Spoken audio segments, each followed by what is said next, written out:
اللہ نے تمہاری مٹی اپنے ہاتھ سے تیار کی، تم میں روح پھونکی، اول البشر ہو، ہماری سفارش کرو۔ یہ وفد آدم علیہ السلام کی خدمت میں حاضر ہو گیا، کہتا ہے کہ آپ ابو البشر ہیں، سارے انسانوں کے باپ ہیں، آپ کی نسل میں اتنے بڑے بڑے نبی ہوئے، اللہ کے یہاں تمہارا بہت بڑا مرتبہ ہے، ہماری سفارش کرو کہ حساب شروع ہو اور جس کو جہاں جانا ہے اپنے ٹھکانے پر جائے۔ آدم علیہ السلام کہتے ہیں کہ میں تمہاری سفارش کے لیے نہیں جا سکتا۔ کیوں؟ کہا کہ مجھے اللہ نے جنت میں بسایا، جنت کی تمام نعمتیں میرے لیے مسخر کر دیں کہ جنت میں سے جو چاہو جہاں سے چاہو کھاؤ۔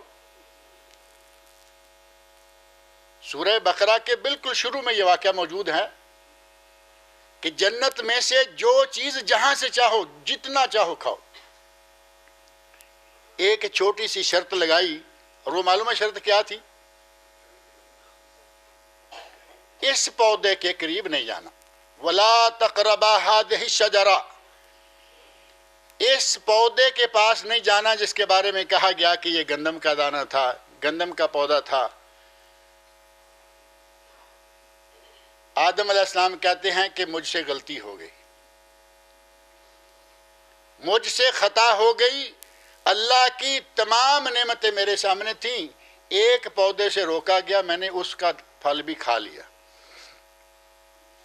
اور اس کا نتیجہ کیا نکلا؟ قرآن کریم ساری تفصیلات موجود ہیں کہ اللہ رب العزت نے لباس چھین لیا، اللہ رب العزت نے ٹھکانہ چھین لیا، جنت سے نکال دیا، دنیا میں بھیج دیا۔ کہتے ہیں کہ میں تمہاری سفارش کے لیے نہیں جاتا کیونکہ مجھے ڈر ہے کہ کہیں لینے کے دینے نہ پڑ جائیں، مجھے کہیں اللہ وہیں روک کے کہے کہ پہلے آؤ، اپنا تو حساب تو بعد میں دوسروں کا دیکھیں گے۔ کہتے ہیں میں نہیں جاتا۔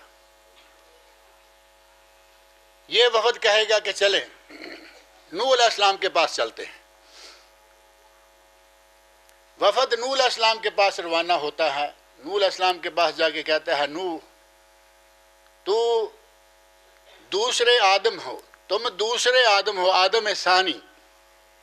ایک مرتبہ آپ کو معلوم ہے کہ نوح علیہ السلام کے زمانے میں طوفان آیا، اس طوفان کے نتیجہ میں سوائے کشتی والوں کے سب لوگ تباہ و برباد ہو گئے، صرف وہ لوگ بچے جن کی تعداد بتایا گیا کہ یا 80 تھی یا کم و بیش تھی۔ 80-90 کشتی والوں کے سوا تمام انسان روئے زمین پر ایک مرتبہ ختم کر دیے گئے۔ اس اعتبار سے نوح علیہ السلام کو کہتے ہیں آدم ثانی، کہ یہ دوسرے آدم ہیں۔ کہا کہ تم آدم ثانی ہو، اللہ کے بڑے برگزیدہ ہو، اللہ کے پاس جاؤ، ہماری سفارش کرو کہ اللہ رب العزت حساب و کتاب شروع کرے اور ہماری اس میدان سے جان چھوٹے۔ اس میدان میں نے ذکر کیا کہ کوئی اپنے ناک تک اپنے پسینے میں ڈوبا ہوا ہوگا، پیاس لگے گی، پانی نہیں ہوگا، پانی ہوگا تو کہاں ہوگا؟ حوض کوثر کا پانی ہوگا۔ حوض کوثر پر ساقی کون ہوگا؟ محمد رسول اللہ۔ اللہ نے ہمیں کس نبی کا امتی بنایا ہے؟ حوض کوثر پہ قبضہ ہمارے نبی کا۔ حوض کوثر اتنا بڑا اور اس پر اتنے زیادہ پیالے، گلاس اور پینے کے لیے نبی صلی اللہ علیہ وسلم فرماتے ہیں کہ جتنے آسمان کے ستارے ہیں اتنے وہاں پیالے ہوں گے۔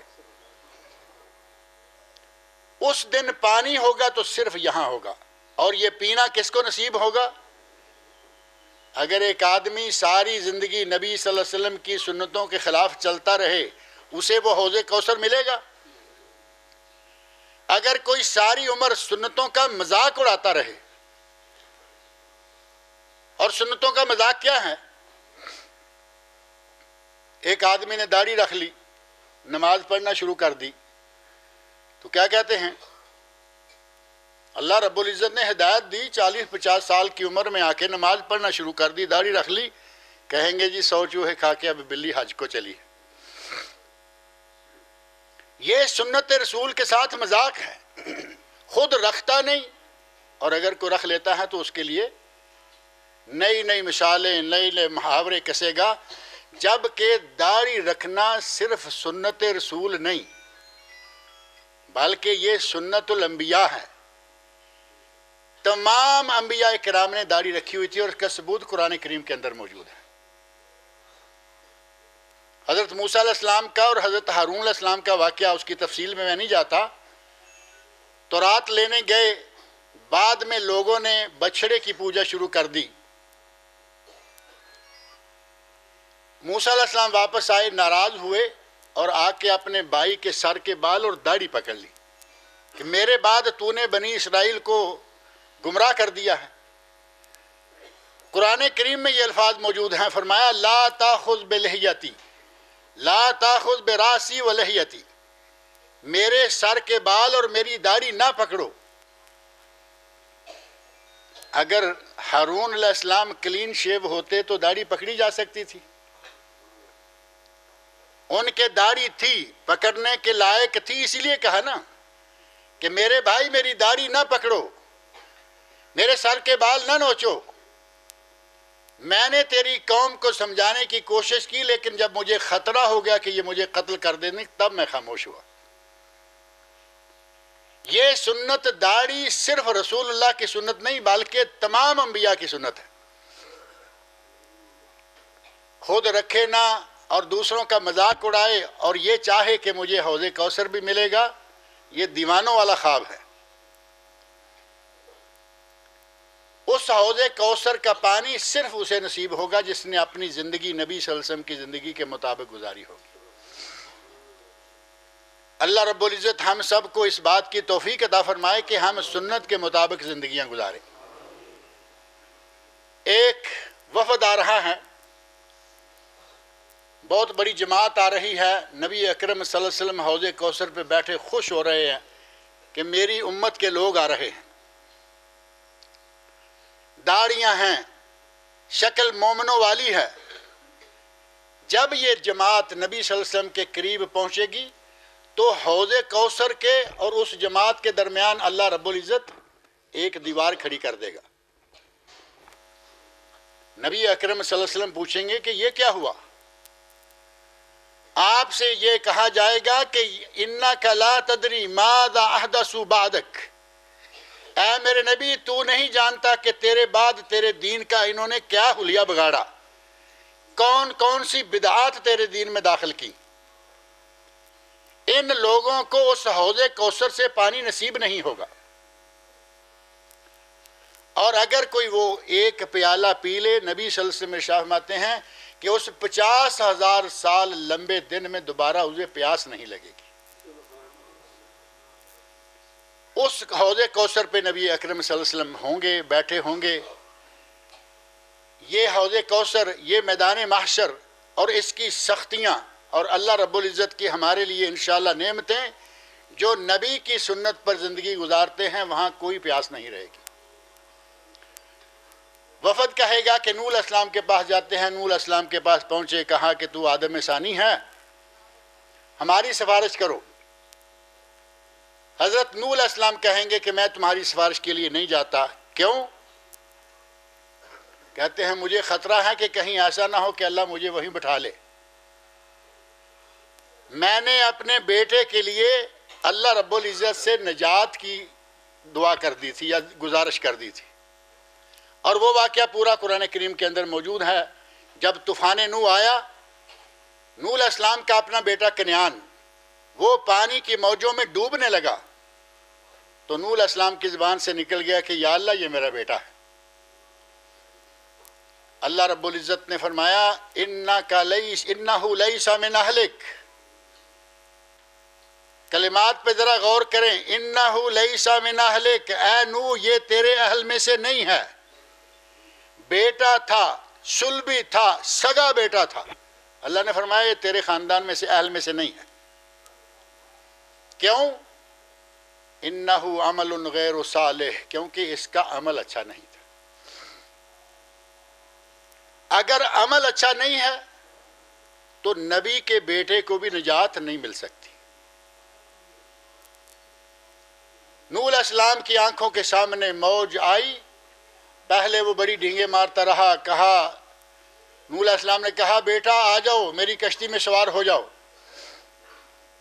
کہتا ہے لے جاؤ کشتی جہاں لے جانی ہے، میں نہیں سوار ہوتا. پانی طوفان آ رہا ہے، غرق ہو جاؤ گے. قرآن کریم نے اس کے کلمات ذکر کیے، سآوی الی جبل، میں پہاڑ پہ چڑھ جاؤں گا. حضرت نوح علیہ السلام نے فرمایا بیٹا آج لا عاصم اليوم من اللہ الا من رحم، آج اللہ کے عذاب سے کوئی نہیں بچے گا سوائے اس کے جس پر تیرا رب رحم کر دے. آج تمہیں پہاڑ بھی پناہ نہیں دے سکتا. نہیں مانا، کشتی میں سوار نہیں ہوا. کیا نتیجہ ہوا؟ نوح علیہ السلام کی آنکھوں کے سامنے غرق ہو گیا. یہاں ذرا تھوڑا غور کریں، نوح علیہ السلام کا بیٹا ہے اور انہوں نے سفارش بھی کر دی لیکن نجات نہیں ہوئی. ہمارے یہاں تو بڑا مشہور ہے، پاکستان انڈیا کے ماحول میں کہتے ہیں کہ کس کے ملنے والے ہو. ایک جملہ قبر پرستوں میں بڑا مشہور ہے، کہیں گے کس کے ملنے والے ہو. مطلب یہ ہے کہ قادری ہو، چشتی ہو، کون ہو. اور ساتھ ہی ان قادریوں، ان چشتیوں نے یہ لوگوں کو جھانسا دے رکھا ہے کہ تمہیں ہم جنت میں پہنچائیں گے، پل صراط سے تمہیں ہم پار لگائیں گے. نبی اپنے بیٹے کو پار نہ لگا سکا. نبی کا اپنا بیٹا ہے، اس کو وہ ڈوبنے سے نہیں بچا سکا. یہ جو ہمارے رشتہ دار بھی نہیں ہوتے، یہ ہمیں کیسے پار لگائیں گے؟ اور اللہ رب العزت نے اس کے ڈبانے، اس کو غرق کرنے کے لیے اس کا سبب کیا بتایا؟ انہ لیس من اہلک انہ عمل غیر صالح، اس کا عمل اچھا نہیں ہے لہذا یہ تیرے اہل میں سے نہیں. آج ہمارے بہت سارے بھائی ایسے ہیں جو اس نیت سے بیٹھے ہوئے ہیں کہ نبی پاک ہماری شفاعت کریں گے اور ہم پار ہو جائیں گے. نبی پاک صلی اللہ علیہ وسلم صرف اس کی سفارش کریں گے جو نبی کی سنتوں پر عمل کرتا رہا. نبی کی سنتوں کا مذاق اڑانے والے کی نبی شفاعت کریں گے؟ اور پھر کیا نبی اپنی مرضی سے کسی کی سفارش بھی کر دیں گے؟ ایسا بھی نہیں ہوگا. آپ ہر نماز کے بعد آیت الکرسی پڑھتے ہیں، اللہ لا الہ الا هو الحی القیوم لا تأخذہ سنہ، پڑھتے ہیں یا نہیں؟ پڑھا کریں. نبی صلی اللہ علیہ وسلم نے ارشاد فرمایا کہ جو آدمی فرض نماز کے بعد سلام پھیر کر آیت الکرسی بلا ناغہ ہر نماز کے ساتھ پڑھتا ہے، اس کے اور جنت کے درمیان صرف موت کی دیوار ہے. موت آئی اور یہ بندہ سیدھا جنت میں.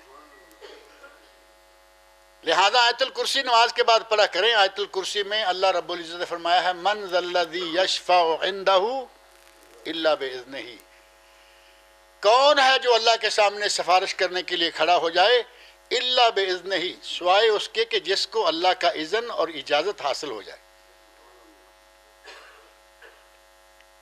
نبی اکرم صلی اللہ علیہ وسلم بھی اپنی مرضی سے کسی کی شفاعت نہیں کریں گے، بلکہ اللہ اجازت دے گا تب جا کے شفاعت ہوگی.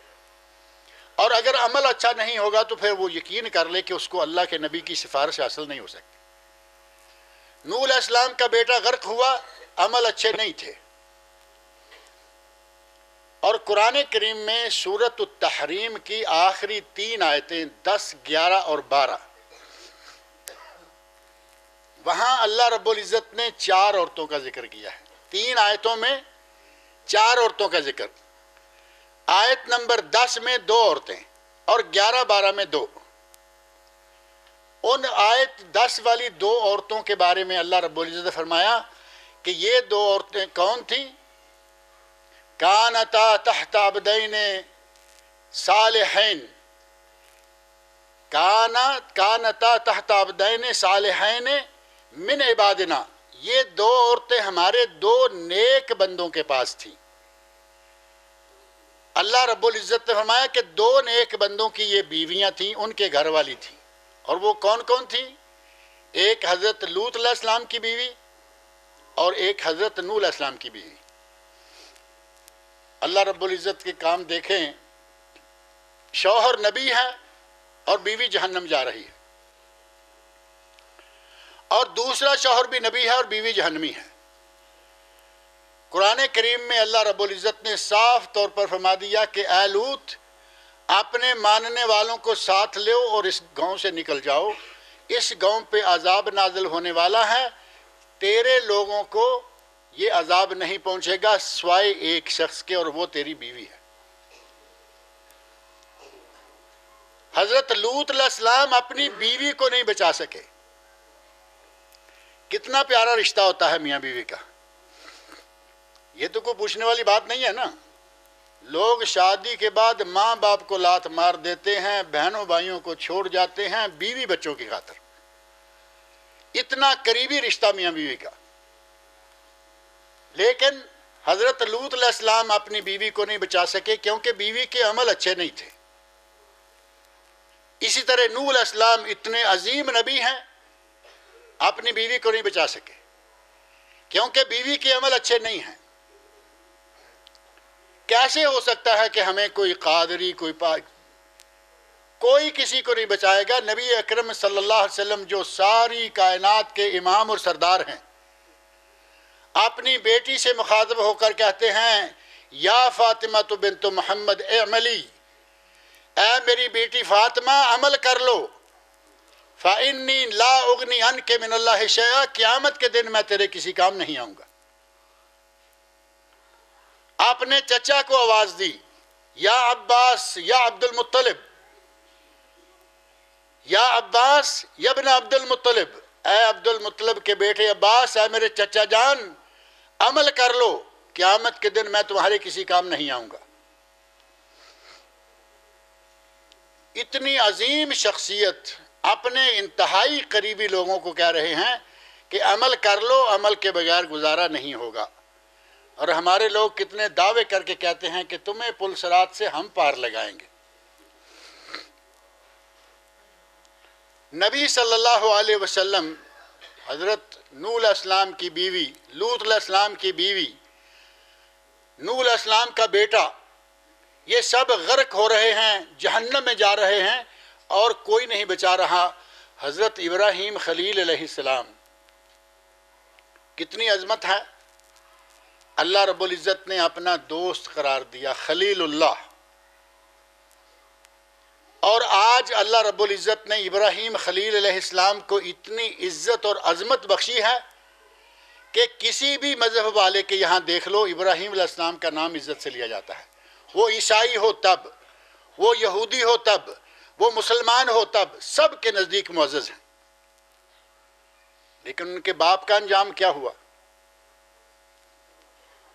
ابراہیم خلیل علیہ السلام کے والد کا نام قرآن کریم میں موجود ہے آزر۔ اور عجیب اتفاق ہے کہ ہمارے علماء کرام بھی بعض دفعہ بحث میں آتے ہیں تو عجیب و غریب باتیں اٹھا کے بیٹھ جاتے ہیں۔ ایک بحث علماء میں یہ چل رہی ہے کہ ابراہیم علیہ السلام کے والد آزر تھے یا طارخ۔ طارخ بھی ایک نام ملتا ہے شجرہ نسب میں۔ اللہ رب العزت قرآن کریم میں کہے آزر کا بیٹا ابراہیم، کسی مولوی کو اس کے بارے میں تحقیق کرنے کی کیا ضرورت ہے؟ قرآن کہہ رہا ہے ابراہیم خلیل کے والد آزر۔ آزر کا انجام کیا ہوگا؟ جہنم میں جائیں گے یا جنت میں؟ آزر جہنم میں جائے گا کیونکہ اس کا عمل اچھا نہیں۔ ابراہیم علیہ السلام کو شرک کی دعوت دیتا رہا، ابراہیم علیہ السلام اسے توحید کی دعوت دیتے رہے، نہیں مانا، اور ٹھکانہ کیا ہوا؟ بجو کی شکل میں جہنم میں ڈالا جائے گا۔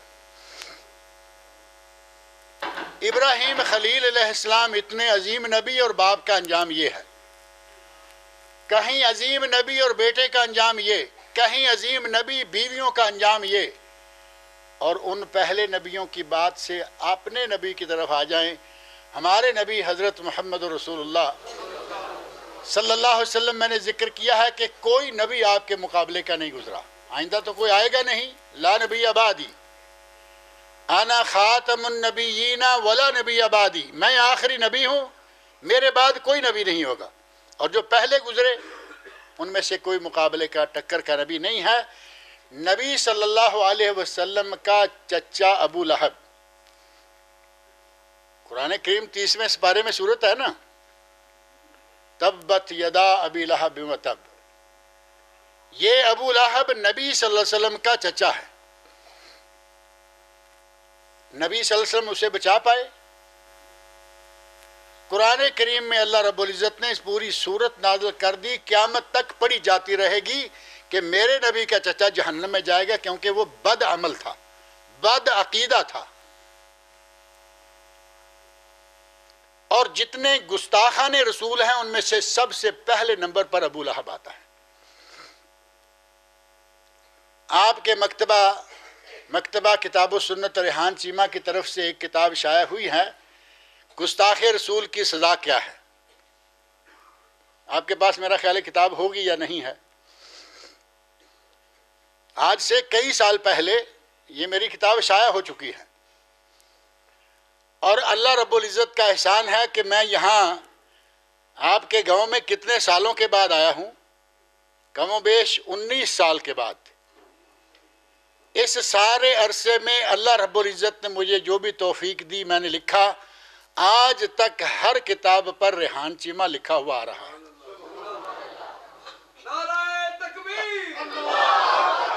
اللہ رب العزت کا یہ احسان ہے. اور انہی کتابوں میں سے یہ کتاب گستاخ رسول کی سزا، اس میں نے گستاخان رسول کی پوری لسٹ ذکر کی ہے، جن میں سے سب سے پہلا نام ابو لہب کا آتا ہے. نبی اکرم صلی اللہ علیہ وسلم نے دعوت کا آغاز کیا، اور اس دعوت کے آغاز میں سب سے پہلے نبی کے سامنے جو بدتمیزی کرتے ہوئے کھڑا ہوا وہ یہ ابو لہب تھا. اس نے کہا تبن لکا، تیرے ہاتھ ٹوٹ جائیں، الہذا جماعتنا، یہ بات کہنے کے لیے ہمیں یہاں اکٹھا کیا ہے. اللہ رب العزت نے اپنے نبی کی طرف سے خود جواب دیا اور فرمایا تبت یدا ابی لہب و تب. میرے نبی کے ہاتھ نہیں ٹوٹیں گے، میرا نبی ہلاک نہیں ہوگا، ابو لہب ہلاک ہوگا. سیصلی نارا ذات لہب، یہ بھڑکتی ہوئی آگ میں ڈالا جائے گا. اور اکیلا ہی نہیں، وامرأتہ حمالۃ الحطب فی جیدہا حبل من مسد، اس کی بیوی بھی، اس کے گلے میں بھی رسی ہوگی اور وہ بھی جہنم میں ڈالی جائے گی. نبی اکرم صلی اللہ علیہ وسلم کی گستاخی کرنے والا ابو لہب بھی دنیا میں اللہ نے بھیج دیا کہ یہ جہنمی ہے کیونکہ اس کا عمل اچھا نہیں ہے. کوئی کہہ سکتا ہے کہ وہ تو گستاخ تھا، وہ تو نبی کے ساتھ گستاخیاں کرتا رہا، گالیاں دیتا رہا، وہ کیسے جنت جائے گا؟ چلیے نبی صلی اللہ علیہ وسلم کا ایک اور چچا بھی ذکر کر دیتے ہیں. ابو طالب کون تھا؟ ابو طالب حضرت علی رضی اللہ عنہ کے باپ اور نبی صلی اللہ علیہ وسلم کا چچا. نبی کا چچا ہے، ساری عمر گزر گئی، کلمہ نصیب نہیں ہوا. ساری عمر نبی صلی اللہ علیہ وسلم کی بہت مدد کی، بہت تعاون کیا. یہاں تک تعاون کیا کہ مشرکین مکہ نے نبی صلی اللہ علیہ وسلم کو قتل کرنے کا پروگرام بنایا. یہ واقعہ کافی تفصیلی ہے. چچا نے کہا بیٹا جب تک میں زندہ ہوں تب تک مکہ والوں کی کوئی تلوار تم تک نہیں پہنچ سکتی. اتنا مہربان چچا، لیکن وہ جہنم میں گیا. نبی اکرم صلی اللہ علیہ وسلم اس کی موت کے وقت اس کے گھر میں موجود ہیں، پاس بیٹھے ہوئے ہیں، کہتے ہیں چچا جان کلمہ پڑھ لو. دوسری طرف اپوزیشن بھی بیٹھی ہوئی ہے، عتبہ، شیبہ، ابو جہل، وہ بھی موجود ہیں. وہ کہتے ہیں دیکھو ابو طالب، کہیں جاتے جوتے اپنے باپ دادے کا دین نہیں چھوڑ دینا، کہیں ایسا نہ ہو کہ بھتیجے کے دین پہ لگ جاؤ. آپ کلمہ پڑھنے کا کہہ رہے ہیں، وہ انکار کا کہہ رہے ہیں. بالآخر ابو طالب کی زبان سے کیا کلمات نکلے؟ علی ملت عبد المطلب، میں اپنے باپ عبد المطلب کے دین پر مر رہا ہوں. یہ الفاظ کہے اور جہنم کا لقمہ بن گیا. انتہائی مہربان چچا ہے، انتہائی معاون چچا ہے، لیکن جنت نصیب نہیں ہوئی. صحیح مسلم میں اور اسی طرح حدیث کی کئی کتابوں میں ہے کہ جو سب سے کم جہنم کی سزا پانے والا ہوگا شخص، اس کی سزا کتنی ہوگی؟ اسے جہنم کی آگ کے 2 جوتے پہنا دیے جائیں گے جس سے اس کا سر کھولے گا جیسے کہ چولہے پر ہانڈی کھولتی ہے۔ یہ بہت ساری حدیثوں میں کلمات آتے ہیں، اور مسند امام احمد میں ایک حدیث ہے کہ میرے چچا ابو طالب، اسے سب سے کم سزا ہوگی اور اس کی سزا یہ ہوگی۔ ایک مرتبہ حضرت عباس رضی اللہ عنہ نبی صلی اللہ علیہ وسلم کے پاس بیٹھے ہوئے ہیں، پوچھتے ہیں یا رسول اللہ، ہیں چچا لیکن ظاہر ہے کہ وہ منصب بہت بڑا ہے۔ چچا اپنے بھتیجے سے پوچھتے ہیں یا رسول اللہ، ابو طالب نے آپ کی بڑی مدد کی ہے، اسے کوئی فائدہ ہوگا؟ ساری عمر وہ تمہاری مدد کرتا رہا، کیا اسے کوئی فائدہ ہوگا؟ نبی اکرم صلی اللہ علیہ وسلم نے ارشاد فرمایا، چچا جان، میرے اس چچا کو سارے جہنم کے جہنمیوں سے تھوڑا عذاب ہوگا، سب سے کم عذاب ابو طالب کو ہوگا، اور وہ سب سے کم عذاب کتنا ہوگا؟ 2 جوتے جہنم کی آگ کے پہنا دیے جائیں گے جس سے اس کا سارا جسم اور دماغ تک کھولے گا۔ اللہ رب العزت ہمیں اس جہنم سے محفوظ رکھے۔ اتنے عظیم نبی کے یہ چچے ہیں اور جہنم جا رہے ہیں، کون ہوگا جو کسی کو بغیر عمل کے جنت لے جائے؟ کیا کسی قادری، کسی سوروردی، کسی چشتی کے لیے یہ جرت ہے کہ وہ اللہ کے سامنے کھڑا ہو جائے؟ ہمارے لوگوں کو کس طرف لے جایا جا رہا ہے؟ کیا سبق دیا جا رہا ہے لوگوں کو کہ تم سال میں 1 مرتبہ عید میلاد منا لو، ہم تمہیں پار کرا دیں گے، تم ہمارا نذرانہ دیتے رہو، ہم تمہیں پل صراط سے پار۔ یہ سوائے عمل کے کچھ نہیں ہوگا۔ اگر عمل ہے تو نجات ہو جائے گی، اور اگر عمل نہیں ہوگا تو نجات ناممکن ہے۔ اللہ رب العزت سے میری یہ دعا ہے کہ اللہ رب العزت ہمیں عمل کرنے کی توفیق عطا فرمائے۔ ہم صرف نام کے مسلمان نہ رہیں بلکہ کام کے مسلمان بنیں۔ نام کے مسلمان بے شمار ہے، دنیا بھری ہوئی ہے مسلمانوں سے۔ اس وقت معلوم ہے کتنے مسلمان ہیں؟ اس وقت پوری دنیا کی آبادی مسلم کافر ملا کے 6 ارب ہے۔ 6 ارب کل انسان ہیں، جن میں سے 1.5 ارب صرف مسلمان ہیں الحمدللہ۔ 1/4 1/4 یا چوتھا حصہ پوری دنیا میں صرف مسلمان ہیں، لیکن بے شمار مسلمان وہ ہیں جو صرف نام کے مسلمان ہیں، کام کے مسلمان نہیں۔ کہے میرا نام عبد الرحمن ہے اور مسجد دیکھی نہ ہو، کہتا ہے میرا نام عبداللہ ہے، اسلام کیا ہے، دین کیا ہے، بول و براز کے آداب بھی نہ آتے ہوں، تو کس طرح کا یہ مسلمان ہوگا؟ اللہ رب العزت مجھے اور آپ سب لوگوں کو پورا پکا مسلمان بنائے۔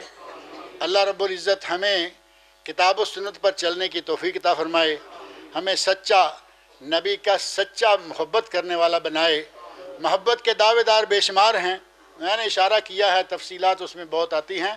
اللہ تعالی ہمیں نیک عمل کی توفیق عطا فرمائے۔ بارک اللہ لی و لکم فی القرآن العظیم، جزاکم اللہ خیرا۔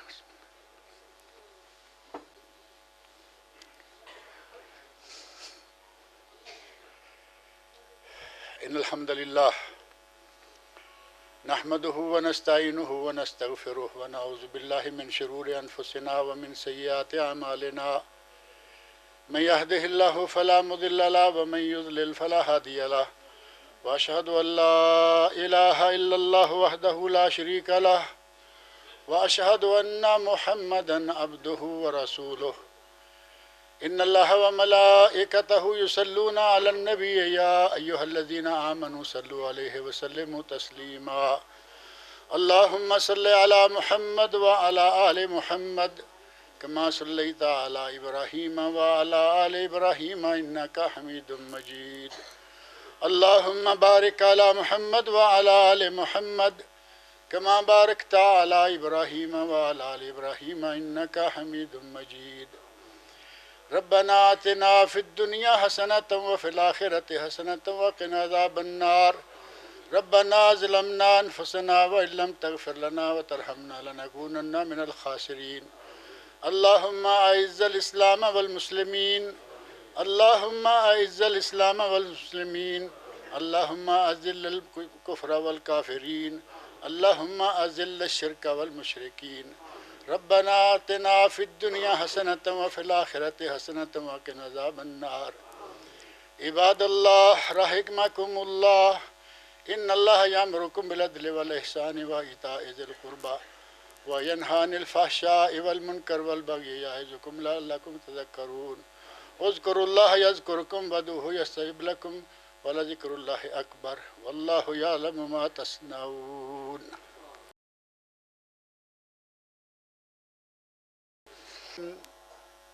دا عمل مبارک تھوڑی جی میں پنجابی چ گل کراں. نبی صلی اللہ علیہ وسلم دا عمل مبارک یہ سی کہ نماز پنجگانہ ادا کرن تو بعد ساڈے پاکستان اور انڈیا دے وچ جیڑا مسلسل ہر نماز تو بعد ہاتھ اٹھا کے دعا منگی جاندی ہے یہ نبی صلی اللہ علیہ وسلم تو ثابت نہیں ہے. نماز پڑھو، ذکر و اذکار کرو، 33 واری سبحان اللہ، 33 واری الحمدللہ، 34 واری اللہ اکبر یا 33 واری اللہ اکبر کہہ کے تے 100 پورا کرنا واسطے لا الہ الا اللہ وحدہ لا شریک لہ لہ الملک ولہ الحمد وہو علی کل شیء قدیر یہ پڑھیا جائے. آیت الکرسی جیسے کہ خطبے کے دوران بھی میں ذکر کیتا ہے کہ آیت الکرسی پڑھی جائے. یہ سارے اذکار نبی اکرم صلی اللہ علیہ وسلم نے دسے نے. فجر تے مغرب تو بعد 3 واری قل ہو اللہ، قل اعوذ برب الفلق، قل اعوذ برب الناس. باقی نمازاں تو بعد 1 واری یہ اذکار کرو تے جنوں جو طلب ہے وہ دعا منگے اور جائے. یہ وے نبی صلی اللہ علیہ وسلم دا عمل مبارک. لیکن اگر کدے کوئی آدمی سپیشل کہندا ہے کہ دعا کرو بارش ہوئے مثلا تے نبی صلی اللہ علیہ وسلم نے جمعے دے خطبے دے دوران بھی دعا کر دیتی. ایک آدمی آیا مسجد چ داخل ہویا تے مسجد دے دروازے چ داخل ہوندے کہندا ہلاکت الاموال وانقطعت السبل، یا رسول اللہ بارشاں نہیں ہو رہیاں، قحط سالی ہے، جانور مر رہے نے، راہ جڑے نے وہ بند ہونے جا رہے نے، دعا کرو کہ بارش ہوئے. نبی صلی اللہ علیہ وسلم نے خطبے دے دوران ہاتھ اٹھائے تے بارش دے لیے دعا کی تھی. صحابی کہندے نے مسجد چوں باہر نکلے آسمان بالکل صاف سی، کوئی بدل نہیں سی. ایک چھوٹی جی بدلی آسمان دے وسط آئی اور انہیں پھیلنا شروع کر دیتا. دیکھدیاں بارش شروع ہو گئی. اسی بھج کے اپنے گھراں چ پہنچے. مسلسل 8 دن بارش ہوندی رہی. 8ویں دن اوہی مسجد، اوہی دروازہ، اوہی بندہ، یا رسول اللہ جانور مر گئے، راستے کٹ گئے، دعا کرو کہ بارش بند ہو جائے. ایک کلمات سن کے تے نبی اکرم صلی اللہ علیہ وسلم مسکرائے اور فرمایا کہ انسان کتنا ضعیف ہے. کل یہ بندہ دعا کرا رہا سی کہ بارش ہوئے اور آج یہ دعا کروا رہا ہے کہ بارش بند ہو. جمعے دے دوران بھی دعا کیتی جا سکتی ہے، نمازاں تو بعد اگر کوئی طلب کرے تو کیتی جا سکتی ہے. لیکن مسلسل جڑا اساں ایک وظیفہ بنا لیا نا وہ سنت تو ثابت نہیں.